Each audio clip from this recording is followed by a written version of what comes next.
चर्चा है बलिया की। उत्तर प्रदेश का बलिया, योगी जी का बलिया, योगी जी के उत्तर प्रदेश में अजान। अजान इलाहाबाद हाई कोर्ट कह चुका है कि अजान is a part of Islam. अजान नमाज का अंदरूनी मामला है और अजान इस्लाम का अंदरूनी पार्ट है, but loud speaker is not a part of Islam. लगातार कोई ना कोई कोर्ट हमारा इस विषय पर चर्चा करता ही रहता है और इन विषयों को सामने लाता ही रहता है। उसके बावजूद चूंकि योगी सरकार ने एपिडेमिक के टाइम पर एक ऑर्डर पास करके मस्जिदों को बंद करवाया था और उनके लाउड स्पीकर एटलीस्ट बंद करवा दिए थे और लाउड स्पीकरों पर आदेश जारी कर दिया था कि लाउड स्पीकर कोई भी नहीं चलाया जाएगा। इस बात को लेकर सलमान खुर्शीद, जो फर्रुखाबाद के पूर्व सांसद रहे हैं और केंद्र के केंद्रीय मंत्री भी रहे हैं, उन्होंने लगातार उसको प्रोटेस्ट किया और इलाहाबाद हाईकोर्ट में एक पिटीशन डाली थी। इलाहाबाद हाई कोर्ट ने उसका एक्सप्लेनेशन करते हुए सीधा जवाब दिया था कि ये जो आप कह रहे हैं कि योगी सरकार मुस्लिमों का अपीसमेंट कर रही है, ये बिल्कुल गलत है और लाउड स्पीकर इस्लाम का अंदरूनी भाग नहीं है। इसलिए लाउड स्पीकर को बंद करने का जो आदेश है वो एज पर कॉन्स्टिट्यूशन है, as per laws in India है, as per order of the Supreme Court है। इस बात को रिपीट करते हुए इलाहाबाद हाई कोर्ट ने बिल्कुल स्पष्ट कर दिया था। एपिडेमिक के टाइम पर सारे लाउड स्पीकर बंद रहे, लेकिन उसके बाद उत्तर प्रदेश में जब एपिडेमिक खुला तो मुसलमानों को लगा कि नहीं, वो ऑर्डर तो केवल एपिडेमिक के लिए था, इसलिए अब वो लाउड स्पीकर बजा सकते हैं। अब की बार लाउड स्पीकर जब उन्होंने बजाने शुरू किए तो एक नया इंस्ट्रूमेंट आया है जिसमें लाउड स्पीकर की आवाज़ बहुत तेज होने के बावजूद कान में वो सुनाई तो शोर तो बहुत मचाती है, लेकिन वो फटती नहीं है, लेकिन उसकी दूरी बहुत तक रहती है। आपने देखा होगा कि मस्जिदों के ऊपर वो एक पतली सी मीनार बनाते हैं, जो मीनारों से के गिरने से या मीनारों के टूटने का खतरा लगातार बना रहता है और पब्लिक आबादी जनता के बीच में वो गिरकर कभी भी जनता को नुकसान पहुंचा सकती है, ऐसा दिखाई देता है। उसके ऊपर वो चारों दिशाओं में लाउड स्पीकर बांध देते हैं, लाउड स्पीकर के भोपे, और शोर मचाने का कार्यक्रम पूरा करते हैं। इसके लिए पीछे आपको याद होगा कि डॉक्टर संगीता श्रीवास्तव, जो कि प्रयागराज यूनिवर्सिटी, इलाहाबाद यूनिवर्सिटी की वाइस चांसलर हैं, उन्होंने डिस्ट्रिक्ट मैजिस्ट्रेट को एक चिट्ठी लिखी थी। डिस्ट्रिक्ट मैजिस्ट्रेट की चिट्ठी के बाद आईजी, उस क्षेत्र के आईजी ने एक बाकायदा ऑर्डर पास किया था। लाउड स्पीकर्स को या तो उतारने के आदेश दिए गए थे, रात में 10 बजे से सुबह 6 बजे तक लाउड स्पीकर कतई न बजाने के आदेश दिए गए थे, और बाकी को इतनी तेज लाउड स्पीकर बजाने के आदेश दिए गए थे कि केवल आपके लोग सुन पाएं, लोगों को शोर ना लगे।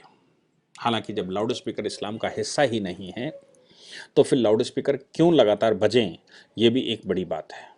लाउड स्पीकर अगर कभी ओकेशन पर बजते हैं, ईद, बकरीद या और कोई कार्यक्रम होता है उस पर बजते हैं तो समझ में आता है, लेकिन लाउड स्पीकर रोज़ दिन में 5 बार 7 बार की नमाज होती है, उनके लिए लाउड स्पीकर बजता है, तो ये बात हजम नहीं होती कि ऐसा क्या सोचते हैं कि लाउड स्पीकर से शोर बजाते हैं। बलिया के सांसद सुर्खियों में अभी फिर से इसलिए आया क्योंकि बलिया के सांसद आनंद स्वरूप शुक्ला, हाँ, शुक्ला इस समय बड़े चर्चा में वैसे ही हैं क्योंकि रश्मि शुक्ला की चिट्ठी उद्धव ठाकरे के लिए बवाल मचाए हुए ही है और लगातार उद्धव ठाकरे के जो कुकृत्य हैं, वहाँ की सरकारों के जो अंदर के घोलमाल हैं, उनको लगातार खोल ही रहे हैं।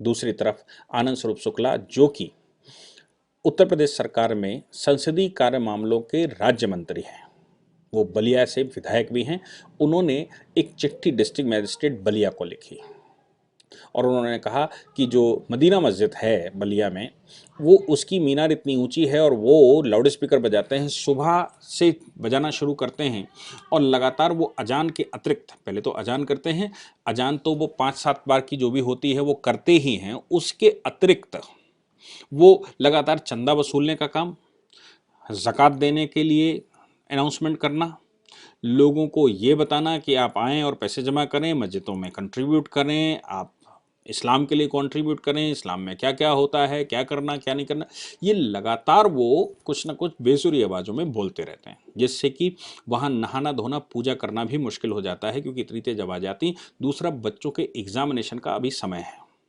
और बच्चों के एग्ज़ाम इतने डिस्टर्ब हो जाते हैं कि उन लाउड स्पीकर्स में वो कैसे पढ़ें, ये बड़ी समस्या भारत के भविष्य के लिए होती है। यानी कि भारत का भविष्य भी ख़त्म कर रहे हैं लाउड स्पीकर, और लाउड स्पीकर भारत के भविष्य को किस स्तर पर ले जा रहे हैं।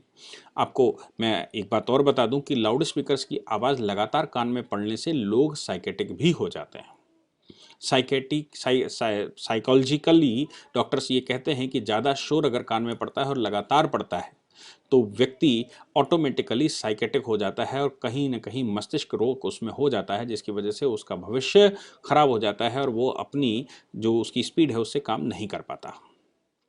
अब ऐसे लाउड स्पीकर पर आनंद स्वरूप शुक्ला को चिट्ठी लिखनी पड़ती है, यानी कि प्रशासन कहाँ सोया हुआ है, क्यों सोया हुआ है। और चिट्ठियाँ अगर आम आम लोगों ने लिखी भी होंगी, जैसे मैंने खुद फर्रुखाबाद के लिए एक चिट्ठी लिखी, वो चिट्ठी पहुंची भी कि नहीं पहुंची पता नहीं, मैंने जनरल डाक से उसको भेजा, पोस्ट ऑफिस में सामान्य डाक से वो पहुंची कि नहीं पहुंची वो सुर्खियों में तो कभी आई नहीं, और उसको लेकर डिस्ट्रिक्ट मैजिस्ट्रेट और बाकी लोगों ने कहाँ उसका क्या किया होगा कुछ पता नहीं।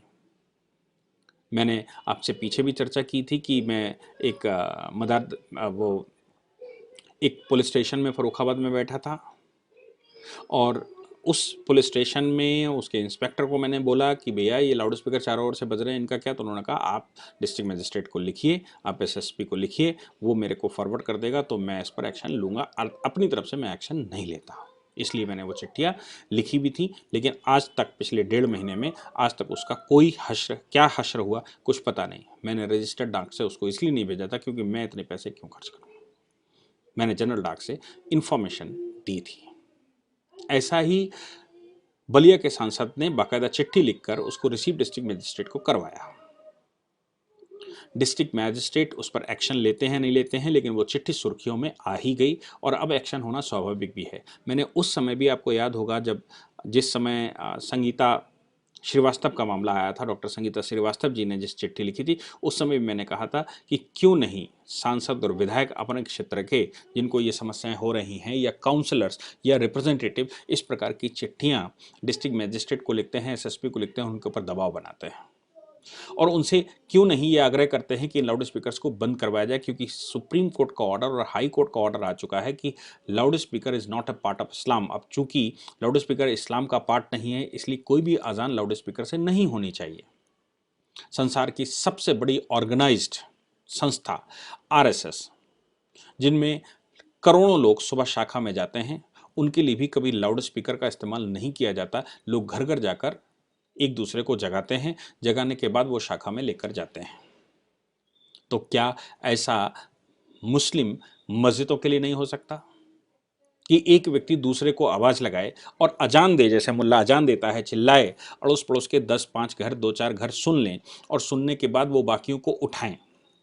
किसी के मज़हब के लिए, किसी की आराधना के लिए अगर किसी को उठाना पड़ता है तो ऐसी कैसी आराधना है जिससे ज़बरदस्ती आप आराधना करवाते हैं और आप अजान देकर बुलाते हैं। अगर अजान का समय फिक्स्ड है तो उस समय लोगों को मस्जिद में पहुंच ही जाना चाहिए। बिल्कुल वैसे ही जैसे मुहूर्त निकलता है हिंदुस्तान के अंदर, हिंदू रीति रिवाजों के लिए मुहूर्त निकाला जाता है, और उस मुहूर्त की चर्चाएं इस प्रकार से हो जाती हैं कि सभी उसी समय पर अपने अपने घरों में या मंदिरों में या अन्य स्थानों पर पूजा पाठ कर ही लेते हैं उस मुहूर्त के अनुसार।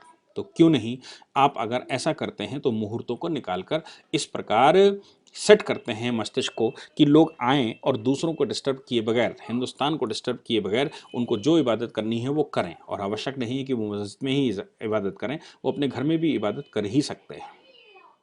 ऐसा क्यों नहीं करते?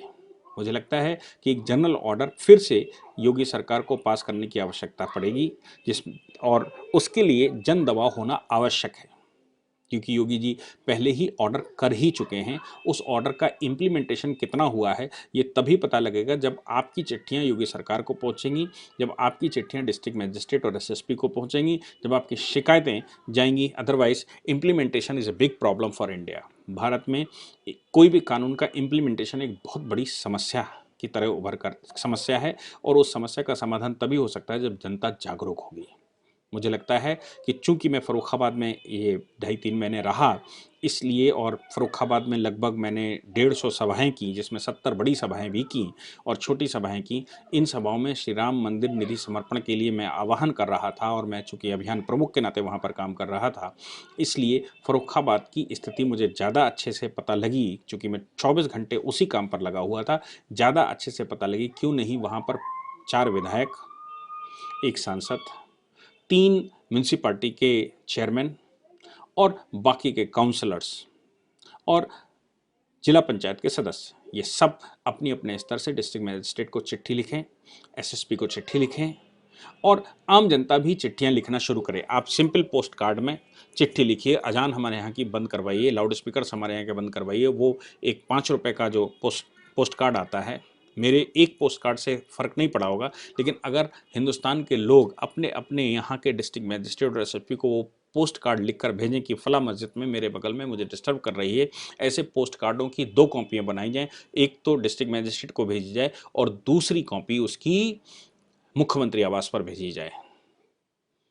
एक्शन होगा और होकर रहेगा, क्योंकि सरकारें जनता सरकारों को बताती है कि क्या सही क्या गलत है और कहाँ पर मैटर फंस रहा है और कौन सा मैटर सामने आ रहा है। अगर जनता उसको संज्ञान में लेती है तो सरकारें अवश्य संज्ञान में लेती हैं, प्रशासन उस पर कार्य करता है। लेकिन अगर जनता सुप्त बड़ी हो तो किसी दूसरे के दम पर ये कहे कि ये उनका काम है, उनको करवाना चाहिए था, तो मुझे लगता है ये एक मुश्किल काम होगा। क्योंकि सरकारें बहुत कुछ कर सकती हैं, सब कुछ नहीं कर सकती, हमको भी कुछ करना ही चाहिए। इसलिए आप सभी अगर चिट्ठियाँ डालेंगे प्रशासन को और मुख्यमंत्री को, तो मुझे लगता है कि उत्तर प्रदेश में, कम से कम उत्तर प्रदेश में और जहां बीजेपी शासित प्रदेश हैं, उन प्रदेशों में लाउड स्पीकर बंद ही हो जाएंगे।